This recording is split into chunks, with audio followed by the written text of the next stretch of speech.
আসসালামু আলাইকুম। সর্বশেষ আপডেট আন্তর্জাতিক সংবাদে স্বাগতম। শুরুতেই সংবাদ শিরোনাম, পরে বিস্তারিত। ইসরায়েলের সঙ্গে নতুন যুদ্ধের প্রস্তুতি নিচ্ছে ইরান।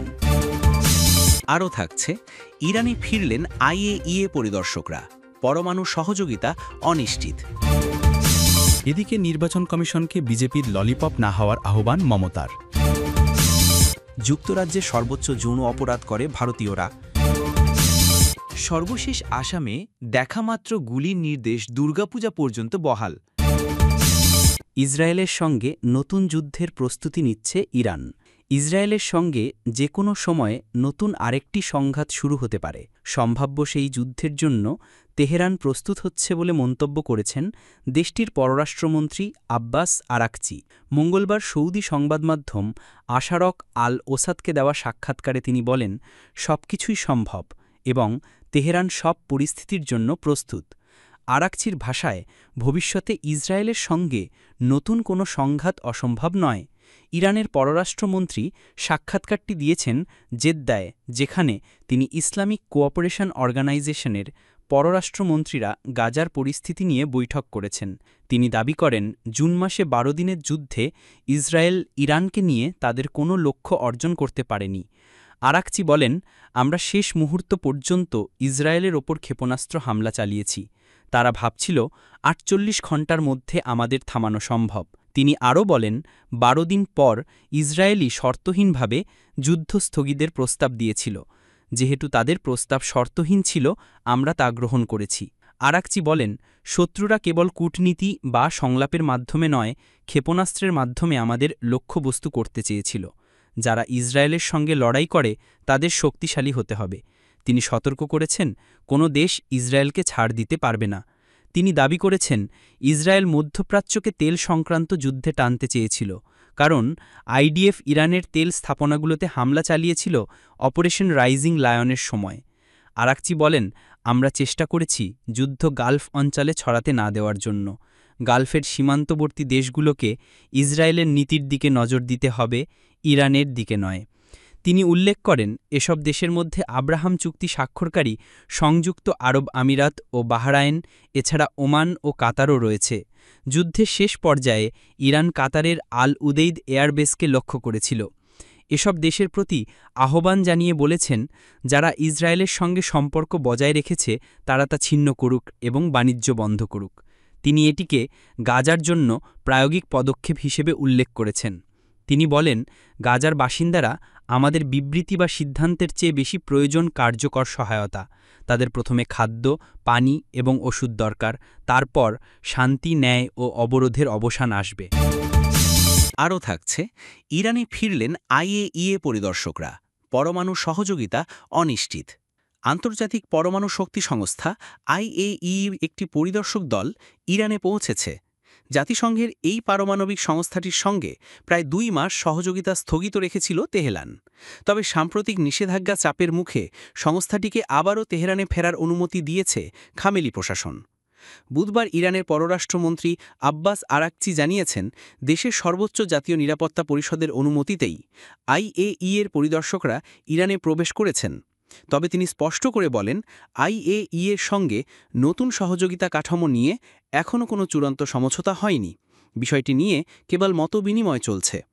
রাষ্ট্রীয় সংবাদ সংস্থা আইকানা জানিয়েছে, বুশেহর পারমাণবিক চুল্লির জ্বালানি পরিবর্তনের কাজ আন্তর্জাতিক সংস্থার পরিদর্শকদের উপস্থিতিতেই সম্পন্ন করতে হবে। উল্লেখ্য, চলতি বছরের জুন মাসে ইসরায়েলের সঙ্গে ১২ দিনের যুদ্ধে জড়িয়ে পড়ার পর আইএইএর সঙ্গে সহযোগিতা স্থগিত করে ইরান। তেহরান অভিযোগ তোলে, ইসরায়েল ও যুক্তরাষ্ট্র তাদের পরমাণু স্থাপনায় হামলা চালালেও আইএইএ সেই ঘটনা নিন্দা করতে ব্যর্থ হয়, যদিও বুশেহর পারমাণবিক কেন্দ্র সরাসরি হামলার শিকার হয়নি। আইএইএ মহাপরিচালক রাফায়েল গ্রোসি মঙ্গলবার নিশ্চিত করেছেন যে তাদের একটি পরিদর্শক দল ইতোমধ্যে ইরানে ফিরেছেন। তিনি মার্কিন গণমাধ্যম ফক্স নিউজকে বলেন, ইরানে অনেক স্থাপনা রয়েছে, কিছু আক্রান্ত হয়েছে, কিছু হয়নি, তাই কিভাবে আমাদের কাজ পুনরায় শুরু করা সম্ভব সেই বাস্তব কাঠামো নিয়ে আলোচনা চলছে। এই ঘোষণার পরদিনই ইরান জেনেভায় যুক্তরাজ্য, ফ্রান্স ও জার্মানির সঙ্গে বৈঠক করেছে। ইউরোপীয় দেশগুলো 2015 সালের পরমাণু চুক্তি JCPOA অনুযায়ী নির্ধারিত স্ন্যাপব্যাক মেকানিজম চালু করার হুমকি দিয়েছে। আগস্টের শেষ নাগাদ তারা এটি কার্যকর করতে পারে বলে সতর্ক করেছে। তেহরান অবশ্য এ হুমকি এড়াতে কূটনৈতিক তৎপরতা চালাচ্ছে। গতকালকের বৈঠক ছিল জুন মাসের যুদ্ধে বিরতির পর ইউরোপীয় কূটনীতিকদের সঙ্গে ইরানের দ্বিতীয় বৈঠক।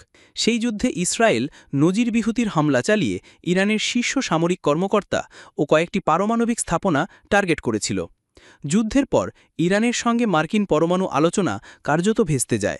ইসরায়েলের দাবি, ইরান গোপনে পরমাণু অস্ত্র তৈরির চেষ্টা করছে, তবে তেহরান বারবার তা অস্বীকার করে বলছে তাদের পরমাণু কর্মসূচি কেবলমাত্র বেসামরিক প্রয়োজনে, বিশেষত জ্বালানি উৎপাদনের উদ্দেশ্যে। 2015 সালের চুক্তি অনুযায়ী ইরান নিয়মিতভাবে IAEA-কে তাদের পরমাণু কর্মসূচি পরিদর্শনের অনুমতি দিতে সম্মত হয়েছিল। এর বিনিময়ে পশ্চিমা নিষেধাজ্ঞা শিথিল করা হয়। তবে 2018 সালে মার্কিন প্রেসিডেন্ট ডোনাল্ড ট্রাম্প একতরফাভাবে চুক্তি থেকে সরে গিয়ে ইরানের ওপর কঠোর নিষেধাজ্ঞা আরোপ করলে চুক্তি কার্যত ভেঙে পড়ে। সূত্র আল জাজিরা। এদিকে নির্বাচন কমিশনকে বিজেপির ললিপপ না হওয়ার আহ্বান মমতার। পশ্চিমবঙ্গের বর্ধমান জেলার প্রশাসনিক সভায় মঙ্গলবার তীব্র ভাষায় ভারতীয় নির্বাচন কমিশনের সমালোচনা করলেন রাজ্যের মুখ্যমন্ত্রী মমতা বন্দ্যোপাধ্যায়। তিনি অভিযোগ করেন, ভোট সামনে এলেই বিজেপি নানা কৌশল নেয়, কখনো NRC, কখনো নাগরিক তালিকা থেকে নাম কেটে দেওয়ার মতো উদ্যোগ। এ প্রসঙ্গে তিনি নির্বাচন কমিশনকে উদ্দেশ্য করে বলেন, আমি নির্বাচন কমিশনকে সম্মান করি, কিন্তু অনুরোধ করব বিজেপির ললিপপ হবেন না। মমতা অভিযোগ করেন, সম্প্রতি বিশেষ ভোটার তালিকা সংশোধনের নামে সাধারণ মানুষের নাম বাদ দেওয়ার চেষ্টা চলছে। তার ভাষায়, এটা আসলে NRCর মতোই এক চক্রান্ত। কমিশন যদি রাজনৈতিক চাপের মুখে পড়ে, সাধারণ মানুষ তা কোনোদিন মেনে নেবে না। ভাষা প্রসঙ্গে মমতা বলেন, আজ যদি মানুষ বাংলায় কথা বলে, তাদের হোটেল দেওয়া হয় না, চাকরি দেওয়া হয় না, পড়াশোনার সুযোগ দেওয়া হয় না। আমরা বাংলায় কথা বলবো। বাংলাদেশ এবং পশ্চিমবঙ্গের ভাষা যদি এক হয়, আমি কি করতে পারি? বাংলাদেশ তো আর আমি তৈরি করিনি। প্রধানমন্ত্রী নরেন্দ্র মোদীকে সরাসরি আক্রমণ করে তিনি বলেন, কেন্দ্রীয় সরকার পশ্চিমবঙ্গকে অর্থনৈতিকভাবে বঞ্চিত করছে। তার অভিযোগ, আমি প্রধানমন্ত্রীর চেয়ারে সম্মান করি, কিন্তু তাকেও আমাদের চেয়ারে সম্মান করতে হবে। কেন তিনি বলেন, বাংলায় চোর আছে তাই টাকা বন্ধ করে দিয়েছেন? উত্তরপ্রদেশ বড় চোর, মহারাষ্ট্র বিহারও ছোট নয়। এর আগে চলতি জুলাই মাসের শেষে বোলপুরের সভা থেকেও মমতা একই অভিযোগ করেছিলেন। সে সময় তিনি বলেছিলেন, নির্বাচন কমিশন বিজেপির এজেন্টে পরিণত হয়েছে। কলকাতার গণমাধ্যম বিশ্লেষণ করছে, আসন্ন বিধানসভা নির্বাচন সামনে রেখে তৃণমূল কংগ্রেসের কৌশলী আসলে এই বক্তব্যগুলোর পেছনে কাজ করছে। বিজেপির নাগরিকত্ব কেন্দ্রিক রাজনীতিকে প্রতিহত করতেই মমতা আবারও ভোটার তালিকা ও NRC ইস্যু সামনে টানছেন। রাজনৈতিক বিশ্লেষকদের মতে, পশ্চিমবঙ্গের রাজনীতিতে ভাষা ও সংস্কৃতির প্রশ্ন সবসময় প্রভাব ফেলেছে। বিশেষ করে বাংলাদেশ সীমান্ত এলাকায় মমতার বক্তব্য তীব্র প্রতিধ্বনি তুলতে পারে। তবে বিজেপি এখনও তার মন্তব্যের বিষয়ে আনুষ্ঠানিক প্রতিক্রিয়া জানায়নি। যুক্তরাজ্যে সর্বোচ্চ যৌন অপরাধ করে ভারতীয়রা। 2021 সালের পর থেকে এখন পর্যন্ত যুক্তরাজ্যে ভারতীয় নাগরিকদের বিরুদ্ধে যৌন অপরাধের শাস্তি সর্বোচ্চ বৃদ্ধি পেয়েছে। যুক্তরাজ্যের বিচার মন্ত্রণালয়ের নতুন তথ্যের বরাত দিয়ে ভারতীয় সংবাদ মাধ্যম NDTV বুধবার 27 আগস্ট এক প্রতিবেদনে এ তথ্য জানিয়েছে। প্রতিবেদনে বলা হয়, 2021 থেকে 2024 সালের মধ্যে অপরাধী সংখ্যা 257% বৃদ্ধি পেয়ে 28 থেকে 100 মামলায় দাঁড়িয়েছে। একই সময় নাইজেরিয়ান নাগরিকদের ক্ষেত্রে 166% ও ইরাকের নাগরিকদের ক্ষেত্রে 160% বৃদ্ধি পেয়েছে। মন্ত্রণালয় জানিয়েছে, এই সংখ্যাগুলো পৃথক অপরাধীর নয়, বরং দণ্ড প্রদানের ঘটনার সঙ্গে সম্পর্কিত। এছাড়া ভারতীয় নাগরিকদের জন্য গুরুতর অপরাধের ক্ষেত্রে দণ্ডে বিদেশি নাগরিকদের মধ্যে তৃতীয় সর্বোচ্চ বৃদ্ধি হয়েছে। 2021 সালের 273 থেকে 115% বৃদ্ধি পেয়ে 2024 সালে 588 ঘটনায় পৌঁছেছে। আলজেরীয় ও মিসরীয় নাগরিকদের ক্ষেত্রে গুরুতর অপরাধ আরও বেশি বৃদ্ধি হয়েছে দেখা গেছে।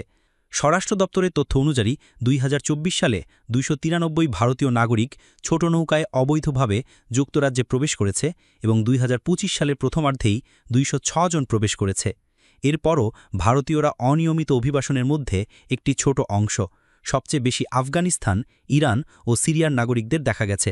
2025 সালের জুন পর্যন্ত যুক্তরাজ্যের বন্দরগুলোতে অবৈধ আগমনের 15%ই ভারতীয় নাগরিকদের। 5474 ভারতীয় আশ্রয় আবেদনকারীর মধ্যে প্রায় 4000 জন বৈধ ভিসাধারী, প্রধানত শিক্ষার্থী ভিসা, 400 জন ছোট নৌকা ব্যবহার করে প্রবেশকারী এবং বাকিরা অন্যান্য মাধ্যমে দিয়ে আবেদন করেছে। প্রাথমিক আশ্রয়ের সিদ্ধান্তে 2691টি প্রত্যাখ্যান, 20টি মঞ্জুর ও বাকিগুলো বিচারাধীন। আরও পড়ুন, আত্মহত্যায় সাহায্যের অভিযোগে চ্যাটজিপিটির বিরুদ্ধে মামলা। গণমাধ্যমটি বলছে, ভারতীয় নাগরিকরা বৈধ অভিবাসনেও শীর্ষে রয়েছেন। তারা যুক্তরাজ্যের নাগরিকত্ব পাওয়ায় সর্বাধিক সংখ্যক কাজ ও পর্যটন ভিসা পেয়েছে এবং শিক্ষার্থী ভিসা প্রাপ্তদের মধ্যে দ্বিতীয় বৃহত্তম গ্রুপ। গত জুন পর্যন্ত 98,104 জন প্রধান আবেদনকারীকে শিক্ষার্থী ভিসা প্রদান করা হয়েছে। মন্ত্রণালয়ের তথ্যে আরও দেখা যায়, যুক্তরাজ্যে সব বিদেশি নাগরিকের যৌন অপরাধের দণ্ড 4 বছরে 62% বেড়েছে। গত বছরে যৌন অপরাধের দণ্ডের 7 ভাগের 1 ভাগ 14.1% বিদেশি নাগরিকরা পেয়েছে, যার মধ্যে ধর্ষণও রয়েছে।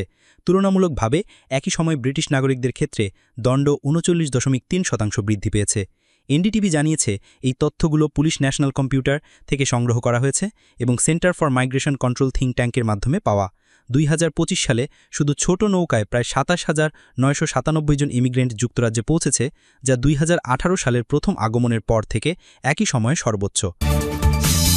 সর্বশেষ আসামে দেখামাত্র গুলির নির্দেশ দুর্গাপূজা পর্যন্ত বহাল। আসামের ধুবড়ী জেলা ও পার্শ্ববর্তী সীমান্ত এলাকা নিয়ে রাজ্য সরকার কড়া নিরাপত্তা ব্যবস্থা আরও কঠোর করেছে। মুখ্যমন্ত্রী হিমন্ত বিশ্ব শর্মা জানিয়েছেন, রাতের সময় দেখামাত্র গুলি চালানোর নির্দেশ দুর্গাপূজা পর্যন্ত বহাল থাকবে। উৎসবের সময় সাধারণ মানুষের নিরাপত্তা নিশ্চিত করার উদ্দেশ্য এই সময়সীমা বাড়ানো হয়েছে। খবর এনডিটিভি। এই কঠোর নিরাপত্তা ব্যবস্থা গ্রহণের পেছনে রয়েছে জুন মাসের ঘটনা। ধুবড়ীতে সাম্প্রদায়িক উত্তেজনা ছড়িয়ে পড়ে, গোষ্ঠীগত সংঘর্ষে কয়েকজন নিহত হন, শতাধিক আহত হন। পরে পুলিশের ওপর হামলা ও সরকারি সম্পত্তি ভাঙচুরের ঘটনা ঘটলে প্রশাসন রাতের সময় দেখামাত্র গুলি চালানোর নির্দেশ দেয়। প্রাথমিকভাবে এই নির্দেশ কেবল রাতের জন্য কার্যকর ছিল, যাতে দিনের বেলায় সাধারণ জীবনযাত্রা এবং ব্যবসায়িক কার্যক্রম স্বাভাবিকভাবে চলতে পারে। রাতের সময় গুলি চালানোর সিদ্ধান্ত নেওয়া হয় মূলত পরিস্থিতি দ্রুত নিয়ন্ত্রণে আনতে। স্থানীয় প্রশাসন জানিয়েছে, উত্তেজনার মূল কারণ ছিল ভুয়া খবর ও গুজব। সামাজিক যোগাযোগ মাধ্যমে ছড়িয়ে পড়া গুজব ও ভুল তথ্য অনেককে প্রভাবিত করেছে। পরিস্থিতি নিয়ন্ত্রণে রাখতে রাজ্য জুড়ে ইন্টারনেট সেবা কয়েকদিন বন্ধ রাখা হয়। ধুবড়ীর পাশাপাশি গোলপাড়া, বারপেটা ও কোচবিহার সীমান্তবর্তী এলাকাগুলোতেও উত্তেজনা ছড়িয়ে পড়ে। এসব এলাকায় টহল এবং নিরাপত্তা বাহিনীর উপস্থিতি বাড়ানো হলেও সম্পূর্ণ শান্তি ফিরে আসেনি। মুখ্যমন্ত্রী হিমন্ত বিশ্ব শর্মা বলেছেন, সাধারণ মানুষের নিরাপত্তা আমাদের সর্বোচ্চ অগ্রাধিকার। দুর্গাপূজা শান্তিপূর্ণভাবে শেষ না হওয়া পর্যন্ত আমরা কোনো ঝুঁকি নিতে চাই না, তাই আগের নির্দেশ বহাল থাকবে। প্রশাসনের সূত্রে জানা গেছে, সীমান্তবর্তী এলাকায় এখনও পরিস্থিতি তীক্ষ্ণ। গোষ্ঠীগত সংঘর্ষ, রাজনৈতিক অস্থিরতা এবং সামাজিক উত্তেজনা সব মিলিয়ে ধুবড়ীর পরিবেশ এখনও থমথমে। উৎসবের সময় পর্যটক ও স্থানীয়দের নিরাপত্তা নিশ্চিত করতে পুলিশ ও আধা সামরিক বাহিনী টহল জোরদার করেছে। সব গুরুত্বপূর্ণ এলাকা এবং রাস্তাঘাটে কড়া নজরদারি রয়েছে। এছাড়া স্থানীয় প্রশাসন জনসচেতনতার জন্য নিয়মিত সতর্কবার্তা জারি করছে। মানুষদের অশান্তি সৃষ্টি করা তথ্য ছড়ানো থেকে বিরত থাকতে বলা হচ্ছে এবং সাধারণ জীবনযাত্রা স্বাভাবিক রাখার জন্য নির্দেশিকা দেওয়া হচ্ছে। দুর্গাপূজা পূর্ব ভারতের অন্যতম বড় উৎসব, তাই সরকার সর্বোচ্চ সতর্কতা অবলম্বন করছে, যাতে উৎসবকালীন যে কোনো অনাকাঙ্ক্ষিত ঘটনা প্রতিরোধ করা যায়।